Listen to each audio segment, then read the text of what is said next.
میں اڈیالہ جیل میں ایک جیلر تھا۔ رات کا وقت تھا۔ اس وقت آج تک کبھی کوئی قیدی نہیں رہا تھا۔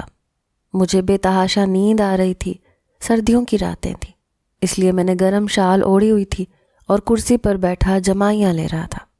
اپنی نیند کو بھگانے کے لیے میں نے اپنی جیب سے ایک سگریٹ نکالی اور اب اپنے ہونٹوں میں دبائے ماچس سے سگریٹ جلا کر سگریٹ پینے میں مشغول تھا کہ اچانک سے مجھے قدموں کی چاپ سنائی دی۔ کچھ ہی دور راہداری سے مجھے 2 آفیسر اور 3 اہلکار آتے ہوئے نظر آئے۔ 2 آفیسر آگے کی جانب چل رہے تھے اور بے تحاشا غصے میں تھے، اور 3 اہلکاروں نے ایک مجرم کو پکڑ رکھا تھا جو کہ زنجیروں سے جکڑا ہوا تھا۔ اس نوجوان کی آنکھیں دور سے ہی مجھے بڑی خوفناک دکھائی دے رہی تھیں۔ ایک پیلا سا بلب اس راہداری میں جل رہا تھا جو کہ ہوا کے رخ پر ڈول رہا تھا۔ جیسے ہی بلب کی روشنی اس مجرم کے اوپر پڑی تو اس کے چہرے پر چھائی وحشت دیکھ کر ایک جیلر ہوتے ہوئے بھی میرا دل خوف زدہ ہوا تھا۔ جیسے ہی وہ انسپیکٹر میرے پاس آ کر رکے تو میں فوراً سے الرٹ ہو کر کھڑا ہو گیا اور ماتھے پر سیلیوٹ کرتے ہوئے یس سر بولنے لگا۔ آفیسر کہنے لگے کہ یہ بہت خطرناک مجرم ہے، اس لیے اسے قیدیوں کے ساتھ کسی بھی جیل میں بند نہیں کر سکتے۔ اس کے لیے کال کوٹھڑی کا دروازہ کھلواؤ۔ وہ ایک ایسی جیل تھی جہاں پر اکثر ایسے مجرم کو رکھا جاتا تھا جو کہ پولیس کے بھی قابو میں نہیں آ سکتا تھا، یا پھر ایسا پاگل قیدی جو کہ دوسری جیل میں دوسرے قیدیوں کو نقصان پہنچا سکتا ہے۔ میں نے فوراً سے سگریٹ منہ سے نکال کر زمین پر پھینکی اور پیر سے بجھائی۔ تمام جیلوں کی چابیاں میری جیب میں موجود تھیں، اس لیے میں نے فوراً سے ساری چابیاں نکال کر اس کال کوٹھڑی کی چابی ڈھونڈنے لگا۔ اس چابی کی ہمیں اکثر ضرورت نہیں پڑتی تھی، لیکن وہ مجرم دیکھنے سے ہی کافی خطرناک لگ رہا تھا۔ میں نے کال کوٹھڑی کی چابی ڈھونڈی، تیزی سے قدم بڑھاتا ہوا ان آفیسر سے آگے اس کال کوٹھڑی کی جانب بڑھنے لگا۔ کچھ ہی دیر میں میں نے اس کا دروازہ کھولا۔ پوری کال کوٹھڑی مٹی سے اٹی ہوئی تھی۔ کافی عرصے بعد اس کا دروازہ کھلا تھا۔ جیسے ہی میں اندر داخل ہوا مجھے بری طرح سے کھانسی آنے لگی، کیونکہ ہر طرف مٹی ہی مٹی کی دھول تھی۔ میں نے انسپیکٹر صاحب سے کہا کہ اگر آپ مجھے پہلے بتا دیتے تو میں چپڑاسی سے یہاں کی صفائی کروا دیتا، لیکن وہ کہنے لگے کہ اس کی ضرورت نہیں ہے، تم باہر نکلو اور بس ہمیں اس مجرم کو جلدی اس میں بند کرنا ہے۔ میں جیل کے باہر نکل گیا۔ اہلکاروں نے اس مجرم کو اندر دھکیل کے پھینکا تھا۔ وہ زمین پر جا کر گرا اور غصے سے ان اہلکاروں کو مغلیات بکنے لگا۔ اس انسپیکٹر نے ڈنڈا اس کے کندھے پر مارا، کہنے لگا اپنا منہ بند کر کے یہاں بیٹھ۔ یہ کہہ کر وہ پولیس والا باہر آ گیا۔ جیل کو موٹا تالا لگا دیا گیا۔ اس کے بعد وہ انسپیکٹر مجھ سے کہنے لگا کہ اپنی کرسی یہاں پر رکھو اور اس پر تم نے کڑی نظر رکھنی ہے۔ یہ سن کر میں سمجھ گیا کہ معاملہ کافی سنگین قسم کا ہے، ورنہ مجھے یوں الرٹ رہنے کا حکم نامہ جاری نہ کیا جاتا۔ بہرحال میں نے اس بات میں سر ہلایا اور فٹافٹ سے اپنی کرسی لا کر اس مجرم کے سامنے رکھ دی اور بیٹھ گیا۔ وہ انسپیکٹر وہاں سے چلے گئے اور وہ پولیس اہلکار بھی واپس جا چکے تھے۔ وہ شخص جیل کی سلاخوں کے پاس ہی بیٹھا تھا۔ پہلے تو اپنا منہ اپنے گھٹنوں میں دیے بس بیٹھا لمبے لمبے سانس بھرنے لگا۔ میں تو بڑے غور سے اسے دیکھ رہا تھا۔ دیکھنے میں وہ نوجوان 30 سال سے اوپر کا نہیں لگ رہا تھا، لیکن قد اس کا 6 فٹ سے بھی اونچا تھا۔ جان بھی اچھی تھی۔ کچھ دیر بعد اس شخص نے اپنا چہرہ اوپر کیا اور اپنی سرخ آنکھیں میری آنکھوں میں گاڑ کر کہنے لگا، ابے او جیلر، سگریٹ ہے تیرے پاس؟ بڑا ہی باروب لہجہ تھا اس کا۔ اس کا لہجہ سن کر نہ جانے کیوں میں انکار نہیں کر سکا۔ میں نے اپنی جیب میں سے ایک سگریٹ نکالی اور اس کی طرف بڑھا دی۔ اس نے وہ سگریٹ پکڑی اور اپنے ہونٹوں میں دبائی، پھر مجھ سے اشارے میں کہنے لگا کہ اس کو جلاؤ۔ میں نے جیب میں سے ماچس نکالی اور اس کی سگریٹ جلا دی۔ لمبے لمبے سگریٹ کے کش لینے لگا۔ میں نے کچھ ہمت پکڑ کر اس سے پوچھ لیا کہ آخر اس نے ایسا کیا کیا ہے۔ میری بات سن کر اس نے ایک ترچھی نظر مجھ پر ڈالی، پھر اس کے چہرے پر ایک جاندار مسکراہٹ پھیل گئی۔ کہنے لگا، قتل کیے ہیں، قاتل ہوں میں۔ یہ سن کر میں چپ ہو گیا۔ مجھے اندازہ ہو چکا تھا کہ یقیناً اسے پھانسی کی سزا دی جائے گی، اور یہی ہوا تھا۔ صبح ہی صبح پولیس کا اہلکار اس کال کوٹھڑی کے پاس آیا، مجھ سے کہنے لگے اس کا تالا کھولو، پیشی ہے اس کی، اور ہمیں یقین ہے پہلی ہی پیشی میں سے سیدھا پھانسی کا پھندا سنایا جائے گا۔ یہ تو مجھے بھی سمجھ آ گیا تھا کہ اس شخص نے ایک آدھ قتل نہیں کیا بلکہ بہت سارے قتل کیے ہیں، تو پھانسی کا ہونا تو ظاہری سی بات تھی۔ وہ اس مجرم کو باہر نکال کر لے گئے۔ کچھ گھنٹوں کے بعد جب وہ واپس آیا تو یہی سننے کو ملا کہ اس شخص کو پھانسی کی سزا سنا دی گئی ہے۔ میں اس شخص کے چہرے کی جانب دیکھ کر بڑا پریشان تھا، کیونکہ جب بھی کسی مجرم کو پھانسی کی سزا ہوتی تھی تو وہ بدحواسی کا شکار ہوتا تھا، چپ چپ سا ہوتا تھا۔ مرنے سے پہلے موت کا اگر پتہ چل جائے تو انسان کے ہوش و حواس اڑ جاتے ہیں، لیکن اس شخص کے چہرے پر تو بلا کا اطمینان تھا۔ ایسے لگ رہا تھا جیسے اپنی رہائی کی خبر سن کر آ رہا ہو۔ وہاں کے اہلکار جب مجرم کو اس کی کال کوٹھڑی میں دھکیل کر بند کرنے لگے تو کہنے لگے، پوچھے گا نہیں اس کمینے نے اپنی آخری خواہش کیا بتائی ہے؟ میں نے تعجب کا اظہار کیا، اپنے کندھے اچکا کر پوچھا کہ کیا کہا ہے؟ کہنے لگا، کہتا ہے میری ملاقات ایک فاحشہ عورت سے کروا دو۔ شاید اس کا اس عورت سے کوئی یارانہ ہوگا، مرنے سے پہلے سالہ اس کو دیکھنا چاہتا ہے۔ یہ سن کر مجھے بڑی حیرت ہوئی۔ اکثر تو میں نے لوگوں کو پھانسی کی سزا سننے کے بعد آخری خواہش میں یہی کہتے سنا تھا کہ ان کے بیوی بچوں سے ان کو ملوا دیا جائے، لیکن یہ شخص ایک بری عورت سے ملنا چاہتا تھا۔ وہ اہلکار وہاں سے جا چکے تھے۔ میں نے اس شخص سے کہا، کیا کوئی چکر ہے تمہارا اس عورت سے؟ میری بات سن کر وہ کہنے لگا کہ تم نہیں جانتے، جب وہ عورت یہاں آئے گی تو کون سا تہلکا مچا کے رکھ دے گی۔ یہ کہتے ہوئے وہ زیر لب مسکرانے لگا۔ پھر اس نے مجھ سے ایک عجیب سی بات کہی جس نے مجھے حیران کر کے رکھ دیا۔ کہنے لگا، میں وضو کرنا چاہتا ہوں، اگر یہاں پانی کا انتظام ہو سکتا ہے تو میرا وضو کروا دو۔ یہ سن کر مجھے حیرت ہوئی تھی۔ وہ ایک قاتل تھا، آخری ملاقات ایک فاحشہ عورت سے کرنا چاہتا تھا، پھر وضو؟ اب مجھے بالکل بھی سمجھ نہیں آ رہی تھی۔ میں نے کہا کہ ہاں ٹھیک ہے، میں تمہارا وضو کروا دیتا ہوں۔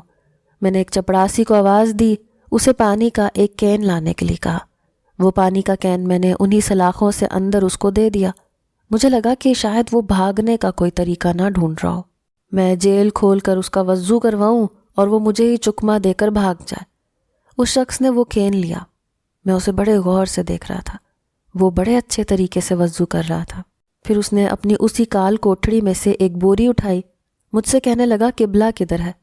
میں نے ایک جانب اشارہ کر دیا جہاں پر قبلہ تھا۔ اس نے وہ بوری وہاں پر بچھائی اور نوافل پڑھنے لگا۔ جس طرح سے وہ نماز پڑھ رہا تھا اسے دیکھ کر لگ نہیں رہا تھا کہ وہ کوئی مجرم ہو سکتا ہے۔ اس کے بعد اس نے سلام پھیرا، آنکھیں بند کر کے کلام پاک کی تلاوت کرنے لگا۔ یہ سن کر مجھے حیرت کا جھٹکا لگا تھا۔ میرے سامنے اس نے بڑی روانی سے سورہ بقرہ 1.5 گھنٹے کے اندر پڑھ لی۔ اس کے لب و لہجے اور آواز کو سن کر میرا دل مسرور سا ہو اٹھا تھا۔ اس کی آواز بہت اچھی تھی اور وہ بہت ہی خوش الحانی سے قرآن پاک پڑھ رہا تھا۔ ایسا لگتا تھا کہ جیسے وہ حافظ قرآن ہو۔ مجھے اس کا کلام پاک سن کر بڑا سکون سا ملا، اور یہ بات بھی میرے لیے قابل حیرت تھی۔ جب اس نے تلاوت ختم کی تو وہ میری جانب دیکھنے لگا، مسکرا کر کہنے لگا، سو جا جیلر، کہیں نہیں بھاگتا میں، میری خاطر اپنی نیند خراب نہ کر۔ جس دن مجھے بھاگنا ہوگا نا، تجھے پتہ بھی نہیں چلے گا، لیکن بہرحال میرا ایسا کوئی ارادہ نہیں ہے۔ اس کی باتیں میرے لیے بڑی عجیب و غریب سی تھیں۔ میں نے کہا، کیا تم حافظ قرآن ہو؟ میرے الفاظ پر وہ کہنے لگا، ہاں الحمدللہ، امام مسجد بھی تھا۔ یہ سن کر میں جتنا بھی حیران ہوتا اتنا ہی کم تھا۔ میں نے کہا، پھر شرم نہیں آتی؟ اللہ کا کلام اپنے دل میں رکھ کر تم اسی کے بندوں کو قتل کر رہے تھے، تمہیں خوف نہیں آیا ایک بار بھی؟ یہ بات سن کر شاید اسے برا لگا، وہ غصے سے مجھے دیکھنے لگا، لیکن مجھے اس نے کوئی بھی جواب نہیں دیا۔ پتہ نہیں کیوں، لیکن مجھے اس قیدی کے بارے میں جاننے میں دلچسپی سی ہونے لگی۔ ایک تجسس تھا جو میرے اندر اٹھنے لگا کہ آخر معاملہ کیا ہے۔ یہ شخص حافظ قرآن بھی ہے اور قاتل بھی ہے، کوئی عام قاتل نہیں یا پھر کوئی اتفاقیہ قاتل نہیں، بلکہ کئی قتل کر چکا ہے، اور ایک بری عورت سے بھی اس کا تعلق ہے جس سے یہ آخری ملاقات کرنا چاہتا ہے۔ میں نے ٹھنڈی آہ بھری۔ پتہ نہیں اس کے ساتھ ایسا کیا ہوا ہے جو یہ نیک ہونے کے بعد بدی کی طرف آ گیا۔ میں نے اس شخص سے کہا کہ میں تمہاری کہانی سننا چاہتا ہوں، آخر یہ کیا ماجرا ہے؟ تم حافظ قرآن ہو، امام مسجد تھے، پھر ایک دم سے قاتل کیسے ہو گئے؟ اور تمہاری آخری خواہش ایک فاحشہ عورت سے ملنا کیوں ہے؟ میری بات سن کر وہ کہنے لگا، کیوں جیلر، کیوں تجھے اتنی دلچسپی ہو رہی ہے؟ میں نے کہا، ویسے بھی مرنے تو والا ہے تو، کیا حرج ہے کہ تو مجھے اپنی داستان سنا دے؟ میری بات پر وہ کھل کھلا کر ہنسنے لگا، کہنے لگا، یہ کسے پتا ہے کہ میں مر جاؤں گا؟ یہ کوئی نہیں جانتا، کیونکہ زندگی اور موت اللہ کے ہاتھ میں ہے، تیرے اس جج کے ہاتھ میں نہیں جس نے مجھے پھانسی کا حکم دیا، اور نہ ہی اس جلاد کے ہاتھ میں جو مجھے پھانسی کے تختے پر لٹکائے گا۔ ارے میرے اللہ کی شان بہت بلند ہے، تو دیکھ تو صحیح میرے ساتھ وہ کرتا کیا ہے۔ اس شخص کی ایمانی بات اور پختہ یقین کو دیکھ کر میں جتنا بھی حیران ہوتا اتنا ہی کم تھا۔ ایک طرف وہ قاتل تھا، ایک خطرناک مجرم تھا، دوسری طرف اس کا پختہ یقین اس بات پر تھا کہ زندگی اور موت کا مالک اللہ ہے، اور وہ اسے اس پھانسی کے پھندے سے بچا لے گا۔ اب تو میری رات کی باقی کی نیند بھی اڑ کے رہ گئی۔ میں نے اس شخص سے کہا کہ وہ مجھے اپنے بارے میں بتائے، لیکن بڑا پکا شخص تھا، ایک لفظ نہیں بولا۔ خاموشی سے اٹھ کر اسی بوری پر جا کر لیٹ گیا، کہنے لگا، مجھے نیند آ رہی ہے، فجر کا وقت ہو تو مجھے جگا دینا۔ یہ کہہ کر وہ کچھ ہی دیر میں گہری نیند سو چکا تھا، لیکن مجھے نیند نہیں آئی۔ میں اسی شخص کے بارے میں سوچنے لگا کہ آخر اس کے ساتھ مسئلہ کیا ہے، یہاں تک کہ فجر کی اذانیں ہونے لگی۔ میں نے فجر کی نماز پڑھی، اس شخص کو بھی وضو کا پانی دیا۔ میں نے کہا کہ نماز پڑھنے کے بعد مجھے کلام پاک ضرور سنانا، تمہاری آواز میں کلام پاک سن کے مجھے بڑا سکون حاصل ہوا ہے۔ کہنے لگا، کیوں نہیں۔ فجر کی نماز کے بعد اس نے سورہ رحمان پڑھنی شروع کر دی، لیکن اس بار اس کی آنکھوں سے آنسو رواں تھے۔ وہ جیسے جیسے سورہ رحمان پڑھ رہا تھا وہ ہچکیوں سے روئے جا رہا تھا۔ میرا دل یہ دیکھ کر دھڑکنا بھول گیا تھا۔ میرا دل یہ گواہی دینے لگا کہ نہیں، کوئی نہ کوئی، کہیں نہ کہیں گڑبڑ ضرور ہے۔ یہ شخص اپنے دل میں عشق مولا رکھتا ہے، اپنے رب سے محبت کرتا ہے، پھر کسی کا قتل کیسے کر سکتا ہے؟ لیکن اس کیس میں چشم دید گواہ بھی تھے جنہوں نے اسے قتل کرتے ہوئے دیکھا تھا۔ پھر یہ کیسے ممکن تھا کہ میں یہ سمجھ لیتا کہ اس شخص نے قتل نہیں کیا یا اسے جھوٹے الزام میں پھنسایا گیا ہے؟ پھر اس نے اپنے دفاع میں بھی جج کے سامنے کچھ نہیں کہا تھا۔ یہ نہیں کہا تھا کہ میں نے قتل نہیں کیے، میں قاتل نہیں ہوں، مجھ پر الزام لگایا گیا ہے، بلکہ اس نے اپنا قتل قبول کیا تھا۔ میرا دماغ تو یوں تھا جیسے پھٹ جائے گا۔ بار بار میں یہی سوچ رہا تھا کہ آخر قصہ کیا ہے۔ میرے دل میں اس شخص کے لیے عجیب سی انسیت سی پیدا ہو گئی تھی۔ میں نہیں جانتا کہ کس وجہ سے، شاید اس کا کلام پاک سننے کی وجہ سے۔ اس کی آواز میں کچھ تھا، کچھ ایسا جو دوسروں کے دلوں کو مسرور کر دیتا تھا۔ اس کی کلام پاک کی تلاوت سن کر میری آنکھیں خود بخود بند ہونے لگتی تھیں۔ مجھے لگتا تھا میں ہر غم سے آزاد ہو چکا ہوں۔ اس کی سورہ رحمان سن کر میری اپنی آنکھوں سے آنسو جاری تھے۔ میرے دل سے اس شخص کے لیے دعا نکلی کہ اے اللہ، اسے کچھ نہ ہو، تو اس کے بچاؤ کے لیے کوئی وسیلہ بنا دے۔ حالانکہ میں کوئی بہت نیکوکار نہیں تھا، لیکن بے ساختہ اپنے دل سے نکلی ہوئی دعا کو روک نہیں سکا۔ اگلی ہی صبح ایک عورت برقع نقاب میں وہاں پر آئی۔ مجھے لگا شاید وہ کسی اور قیدی سے ملنے کے لیے آئی ہے، لیکن مجھے اس وقت حیرت ہوئی جب اس نے کہا کہ اسے اسی مجرم سے ملنا ہے جسے پھانسی کی سزا دی گئی ہے۔ میں نے کہا کہ آپ اس کی کیا لگتی ہیں؟ کہنے لگی، میں اس کی کچھ بھی نہیں لگتی، لیکن وہ میرا بہت کچھ لگتا ہے۔ عورت کی بات سن کر میں اسے حیرت سے دیکھنے لگا۔ اس عورت کا پورا چہرہ چھپا ہوا تھا، بس ایک آنکھیں نظر آ رہی تھیں۔ میں نے کہا کہ وہ شخص تو سوائے ایک فاحشہ عورت کے اور کسی سے بھی ملنا نہیں چاہتا۔ تم کون ہو؟ کیا اس کی بیوی ہو؟ میں ہی وہ وحشی عورت ہوں۔ یہ سن کر میں اسے دوبارہ غور سے دیکھنے لگا۔ وہ مکمل پردے میں تھی۔ میں نے سوچا کہ شاید اپنا چہرہ نہیں دکھانی چاہتی، ورنہ ایک فاحشہ عورت کا پردے کا کیا کام۔ بہرحال میں اسے اس مجرم کے پاس لے گیا۔ اس عورت کو دیکھ کر وہ شخص فوراً سے کھڑا ہو گیا۔ میں بھی وہیں موجود تھا۔ وہ عورت اسے دیکھ کر سسکیوں سے رونے لگی۔ وہ کہنے لگا آپ مت روئے۔ وہ کہنے لگی قصور تو میرا تھا، تم نے کیوں اپنی زندگی کو داؤ پر لگا دیا؟ وہ شخص کہنے لگا کہ نہیں، قتل میں نے کیا ہے تو سزا بھی مجھے ہی ملنی چاہیے۔ آپ کو یہاں بلانے کا مقصد یہ نہیں تھا کہ آپ میرے سامنے شرمندہ ہو جائیں۔ یہ کہنے کے بعد وہ کہنے لگا کہ مجھے آپ کو ایک خاص بات بتانی تھی۔ یہ کہہ کر وہ چپ سا ہو گیا، پھر مجھے گھور گھور کر دیکھنے لگا۔ کہنے لگا تم یہاں سے جاؤ، مجھے اس عورت سے اکیلے میں بات کرنی ہے۔ جتنا مجھے ان دونوں کے بیچ ہونے والے واقعے کو سننے کا تجسس تھا، اتنا ہی وہ شخص مجھے وہاں سے رفو کرنے کے چکر میں تھا۔ میں 2-4 قدم پیچھے ہٹ کے کھڑا ہو گیا، بس اتنا جہاں تک مجھے آواز آ سکے، لیکن وہ شخص مجھے گھورے جا رہا تھا۔ وہ شاید چاہتا تھا کہ میں اتنا دور چلا جاؤں جہاں سے ان کی باتیں نہ سن سکوں۔ پھر مجھے پیچھے سے آرڈر بھی یہی تھا کہ اس مجرم کی ملاقات کو کوئی بھی نہ دیکھے اور نہ ہی سننے کی کوشش کرے، کیونکہ یہ اس مجرم کی آخری خواہش میں شامل ہے۔ میں پیچھے ہٹ گیا۔ دور سے میں ان دونوں کو دیکھ رہا تھا۔ وہ لڑکی اس کے دونوں ہاتھ پکڑے روئے جا رہی تھی۔ وہ نہ جانے اس سے کیا کہہ رہا تھا۔ اس وقت میں وہاں کھڑا یہ سوچ رہا تھا کہ کاش وہ مجھے دور جانے کے لیے نہ کہتا۔ میں نہیں جانتا کہ کیوں مجھے اس کے بارے میں جاننے کا اتنا تجسس بڑھ گیا تھا۔ حالانکہ جیل میں آنے والا ہر مجرم اپنے پیچھے ایک عجیب و غریب سی داستان لے کر آتا ہے، لیکن مجھے کبھی کسی کے بارے میں اتنا تجسس نہیں ہوا کہ میں یہ جانوں کہ اس نے قتل کیوں کیا تھا یا جرم کیوں کیا تھا۔ بلکہ رات کے وقت میری ڈیوٹی ہوتی تھی، اس لیے جب قیدیوں کو نیند نہیں آتی تو مجھے اپنی کہانیاں سنانے لگتے تھے کہ انہوں نے جرم کیا تو کیوں کیا، حالانکہ میں تو پوچھتا بھی نہیں تھا۔ پھر رات گزارنی ہوتی تھی، اس لیے میں چپ چاپ ان کی داستانیں سنتا رہتا تھا، لیکن بالکل غیر دلچسپی سے۔ لیکن اس شخص کی ایک ایک بات میرے اندر کے کھوجی انسان کو ابھارنے پر تلی ہوئی تھی۔ 1 گھنٹہ وہ عورت اس شخص سے نہ جانے کیا باتیں کرتی رہی۔ 1 گھنٹے کے بعد جب وہ واپس جانے لگی تو میرے پاس سے گزرتے ہوئے وہیں رک گئی۔ پھر کہنے لگی میری بات سنو۔ میں اس کے پاس فوراً سے آ گیا۔ میں نے کہا جی بولیں۔ اس کے بعد جو کچھ اس نے میرے کان میں بتایا، میرا تو دل ہی دھڑکنا بھول گیا۔ پھر کہنے لگی میری تم سے التجا ہے، میرا یہ کام ضرور کر دینا۔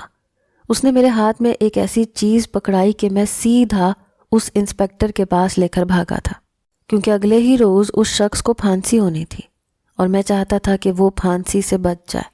حالانکہ میرا اس سے کوئی خونی رشتہ نہیں تھا، انسانیت کا بھی رشتہ اتنا خاص نہ تھا۔ پتہ نہیں مجھے 2 دنوں میں اس شخص سے کیوں محبت ہو گئی۔ میں نے چوری سے انسپیکٹر کے کمرے میں جا کر وہ ٹیپ ریکارڈر رکھ دیا جو اس فاحشہ عورت نے مجھے دیا تھا۔ کہنے لگی اس شخص کی ساری سچائی اس میں ریکارڈ ہے، اگر تم یہ انسپیکٹر کو سناؤ گے تو یہ بے گناہ ثابت ہو جائے گا اور اسے پھانسی کی سزا نہیں ہوگی۔ جب میں نے آفیسر سے یہی بات کہی تو انہوں نے وہ ٹیپ ریکارڈر آن کیا جس میں وہ شخص اپنی زندگی کی ساری کہانی اس عورت سے بیان کر رہا تھا۔ وہ ایک امام مسجد تھا، بہت نیک شخص تھا، حافظ قرآن تھا، ساری زندگی اس کی بچوں کو قرآن پاک سکھانے میں ہی گزری تھی۔ لیکن ایک بار کسی امیر بنگلے والے شخص نے اسے اپنے گھر بلایا۔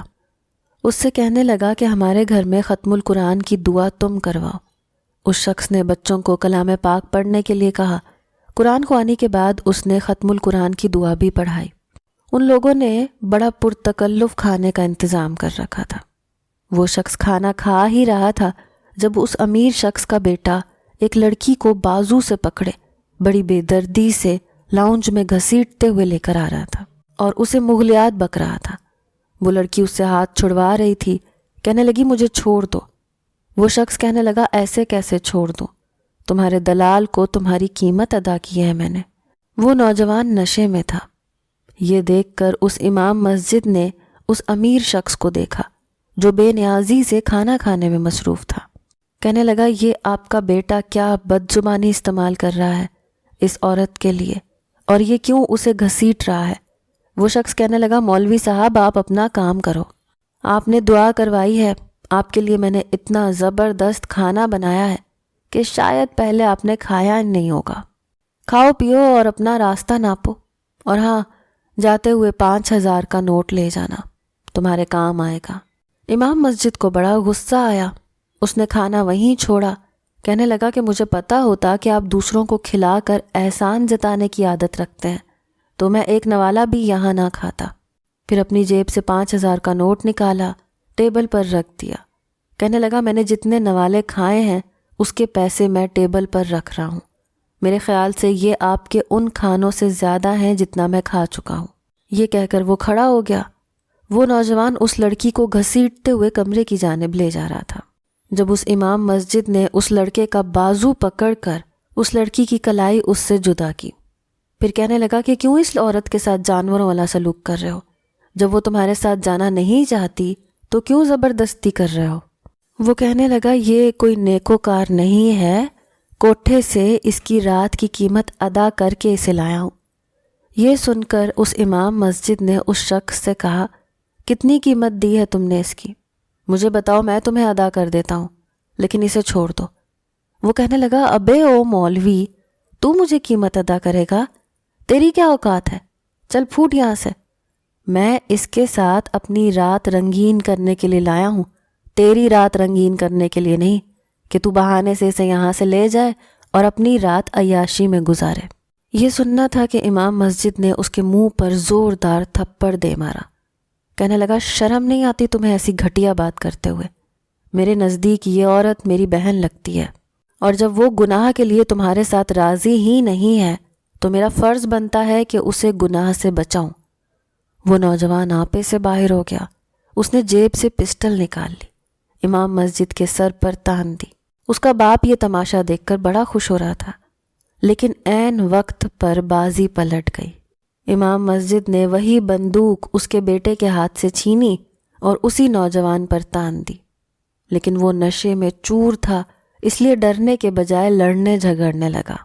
تب ہی پستول گر گئی اور اس لڑکی نے پکڑ لی اور بے اختیار اس نے گولی چلا دی، جو اس امیر شخص کے بیٹے کے سینے میں جا کر لگی۔ وہ موقع پر ہی دم توڑ گیا۔ یہ دیکھ کر امام مسجد بھی گھبرا گیا اور وہ لڑکی بھی۔ وہ امیر شخص غصے سے پاگل ہو گیا جس کا بیٹا مر چکا تھا۔ وہ کہنے لگا میں تمہیں چھوڑوں گا نہیں۔ وہ اس لڑکی کی جانب لپکا جبکہ امام صاحب اس لڑکی کو بچانے لگے کہ جبھی اس عورت نے اس امیر شخص کو بھی مار ڈالا۔ لیکن اس سے پہلے کہ شور سن کر ان کے ملازمین اکٹھے ہوتے، امام مسجد نے وہ پستل پکڑ لی، اس لڑکی سے کہا کہ تم یہاں سے چلی جاؤ۔ وہ کہنے لگی کہ میں نے یہ قتل کیے ہیں۔ وہ کہنے لگا نہیں، تم یہاں سے چلی جاؤ، اگر تمہارے دل میں میرے لیے بھائیوں جیسا ذرا بھی عزت ہے تو تم یہاں سے چلی جاؤ۔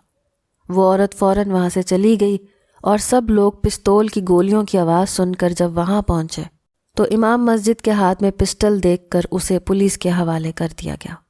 یہ سارا کچھ سن کر اس امام مسجد کی پھانسی رک گئی تھی۔ وہ شخص غصے سے اس فاحشہ عورت کو شکوے سے دیکھ رہا تھا کہ اس نے کیوں اپنے جرم کو قبول کیا۔ وہ کہنے لگی کہ میں ویسے بھی بری عورت ہوں، لیکن تم بہت نیک انسان ہو، اگر تمہیں پھانسی ہو جائے تو لوگوں کا ایمان اس بات سے اٹھ جائے گا کہ نیک ہونا انسان کو قاتل بنا دیتا ہے، حالانکہ تم قاتل نہیں تھے۔ اس فاحشہ عورت کو پھانسی ہو چکی تھی اور وہ شخص باعزت بری ہو چکا تھا۔